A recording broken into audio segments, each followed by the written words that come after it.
আমি বাড়ির ঘুরে আপনাদের বলেছি, নতুন করে তো বলার কিছু নেই। বারাসাত কোর্ট ক্যাপিটাল পানিশমেন্ট, আগের সরকার 16টা পিপি বদল করে আসামিদের খালাস করার ব্যবস্থা করেছে। এবারে যে পরিবার ক্ষতিগ্রস্ত হয়েছে তারা সুপ্রিম কোর্টে গেছে, মামলা সুপ্রিম কোর্টে বিচারাধীন। আমি তাদের বলেছি সুপ্রিম কোর্টে রাজ্য সরকারের লয়াররা এখন সহযোগিতা করবে, যাতে তারা যে আবেদন করেছেন সেই আবেদনের সুবিচার থ্রু সুপ্রিম কোর্ট পান। এই মুহূর্তে এটা রাজ্য সরকার বা রাজ্য পুলিশের হাতে নেই। যে সুপ্রিম কোর্টের আইনি লড়াইতে রাজ্য সরকারের ভূমিকা, যারা ধর্ষণ করে খুন করেছে বারাসাতের ছাত্রীকে, তাদের পক্ষে থাকবে, এটা আমি মুখ্যমন্ত্রী হিসেবে বলে দিয়ে গেলাম। সেই ধরনের অ্যাডভাইস বা ডাইরেকশন আমাদের স্ট্যান্ডিং কাউন্সিলকে অলরেডি দেওয়া হয়েছে।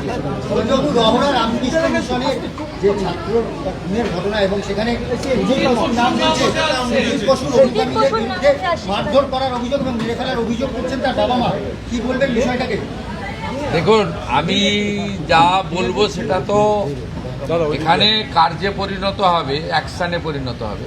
এটা সাংবাদিকদের কাছে বলার বিষয়বস্তু নয়। এখানে মানুষ আসেন,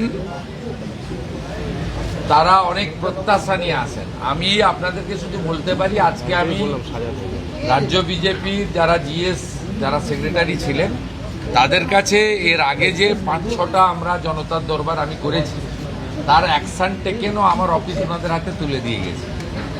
অর্থাৎ শুধু দেখনা হয় সোচনা হয়তো আমরা বিশ্বাস করি না, আমরা করনা হয়তো বিশ্বাস করি।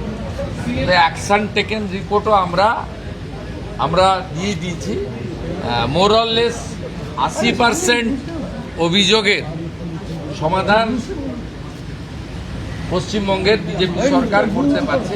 আমি নিজেও এটা মনিটরিং করি। স্যার, 2021-এর ভোট পরবর্তী হিংসায় তৃণমূল দ্বারা আক্রান্ত একটি পরিবারও এসেছিল, তারাও আপনার কাছে গিয়েছেন, তারা বলছেন সাহায্য পেয়েছে। ওরা বিচার পাবে। 9 জন অভিযুক্ত, কাউকে ছাড়া হবে না। সিবিআই মামলা নেওয়ার কোর্ট অর্ডারে তো সিবিআই নিয়েছে। সিবিআই ঢোকার আগে ওখানকার পুলিশ চার্জশিট দিয়ে মামলাটাকে নষ্ট করেছে। আমি পিটিশন নিয়েছি, এসপি রানাঘাটকে নির্দেশ চলে গেছে এই মামলা রিওপেন করতে, এবং পুলিশ তার আইন অনুযায়ী, ভারতীয় ন্যায়সঙ্গতা অনুযায়ী, বা যেহেতু 2021-এর ঘটনা, সেই ঘটনা অনুযায়ী তারা আইনের যে ধারা আছে সেই ধারায় ব্যবস্থা নেবে।